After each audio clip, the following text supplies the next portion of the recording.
ফেসবুকে সারাদিন এত এত ভর্তা বানানোর ভিডিও দেখে আর লোভ সামলাইতে পারি না। এর জন্য আজকে প্রচুর বৃষ্টি হচ্ছে, বৃষ্টির মধ্যে মানুষ খিচুড়ি মাংস খায় আর আমি বানাচ্ছি ভর্তা। আর আপনাদের ভাইয়া এদিকে আমাকে খুবই রাগারাগি করতেছিল, বলতেছিল বৃষ্টির মধ্যে মানুষ পোলাও মাংস খিচুড়ি এসব খায় আর তুমি খাবা কোথায় কচুর ডাঁটা, কোথায় ভর্তা। দেখেন এত পরিমাণে বৃষ্টি হয়েছে যে আমাদের পুকুরটা ভেসে একদম উঠানে পানি চলে এসেছে, কত পানি হয়েছে। তার মধ্যে আমার বর আমার জন্য কচুর ডাঁটা কাটতে যাচ্ছে। আর আমাদের উঠানের পাশের এই কচুর ডাঁটাগুলো এত পরিমাণে মজা খেতে, তার জন্য আমি ভাবলাম পানি বেশি হয়ে যাচ্ছে, যেহেতু আর খেতে পারবো না, তাই অল্প থাকতেই হচ্ছে আমি আপনাদের ভাইয়াকে কেটে আনতে বললাম। আজকে আমি আপনাদের সাথে শেয়ার করবো ইউনিক টাইপের কিছু রান্না, যদিও ইউনিক আমার কাছে আপনাদের কাছে নাও হতে পারে। ইউনিক রান্না বললাম এই জন্যই কারণ এই মাছগুলো, এই যে শুটকি মাছ দেখছেন, এটা আমাদের বাসার কেউ খায় না, আমিও খাই না, তবে ফেসবুকে এত বেশি ভিডিও দেখি শুটকি মাছের, তার জন্য ভাবলাম আজকে আমি রান্না করবোই, দেখি কেমন লাগে খেতে। আপনাদের ভাইয়া তো জীবনে কোনোদিন এই শুটকি মাছ কিনবে না, তো আমার আম্মুর কাছ থেকে আমি নিয়ে আসছি, আমার আম্মুকে কে যেন দিয়েছিল। এই যে আমি কচুর ডাঁটাগুলো কেটে ক্লিন করে এই যে সেদ্ধ করে নিচ্ছি, শুধুমাত্র কাঁচা ঝাল দিয়েছি, এর মধ্যে আর কিছুই দেইনি। পরে আমি এটা বাগার দেবো সবকিছু দিয়ে। আর এটাকে কি শুটকি বলে আমি জানি না। এই শুটকি মাছগুলো আমি খালি কড়াইয়ে ভালো করে ভেজে পানি দিয়ে এই যে ভিজিয়ে রেখেছিলাম, আর কিছু চিংড়ি শুটকিও নিয়ে নিয়েছি,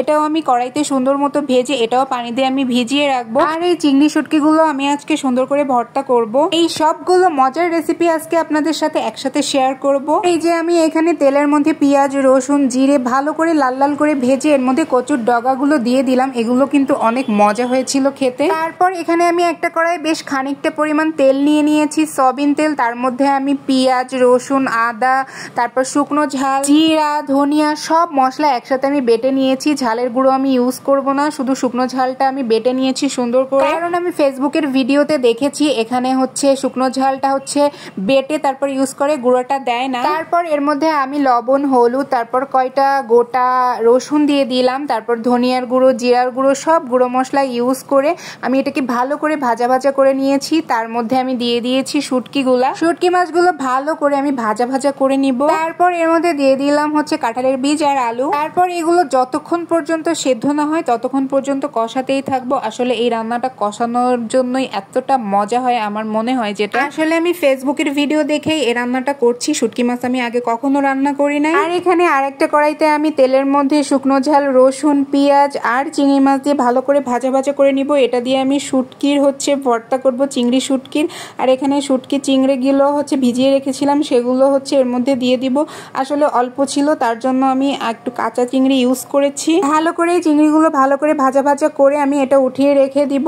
আর এদিকে আমার হচ্ছে এটা ভালো করে ভাজা করা হয়ে যাচ্ছে, আমি এটার মধ্যে কোনো পানি ইউজ করব না, শুধু ভাজা করতেই থাকবো। আর এটা যখন আমি রান্না করছিলাম খুব সুন্দর একটা স্মেল বের হচ্ছিল। এরপর আমি এখানে ভেজে রেখেছিলাম যে চিংড়ি আর হচ্ছে মশলাগুলো, সেগুলো হচ্ছে পাটায় সুন্দর মতো বেটে নিব। আর একদম ফিনিশ করে বাটা হয়ে গেলে আমি এর মধ্যে হচ্ছে কাঁচা পেঁয়াজ লবণ আর সরিষার তেল দিয়ে ভর্তাটাকে আরেকটু ভালো করে মাখিয়ে নিব। আপনারা যতই ব্লেন্ডারে হচ্ছে ভর্তা বানান না কেন, বিশ্বাস করেন পাটায় তারপর হাতে মেখে ভর্তাগুলোর কিন্তু টেস্ট আর মজা কিন্তু আলাদা হয়। এভাবে করে ভর্তা করলে কিন্তু এসাদের তুলনা কারোর সাথেই হয় না। মানে ভর্তাটা খাওয়ার পর আমি পুরো ফিদা হয়ে গেছিলাম। তো এখানে আমার ভর্তাটা করা শেষ হয়ে গেছে, আমি উঠিয়ে নিচ্ছি। তারপর এখানে দেখুন আমার কচুর ডাঁটাটাও হয়ে গেছে, মানে পুরো রান্না বাড়া সব শেষ। এখন আমি খাওয়া দাওয়ার ভিডিও নিয়ে চলে আসছি। তারপর আমি প্লেটের মধ্যে কচুর ডগা নিলাম, তারপর শুটকি চিংড়ি ভর্তা নিলাম, তারপর হচ্ছে শুটকি মাছ দিয়ে যেটা রান্না করেছিলাম সেটাই হচ্ছে নিয়ে নিব এখন।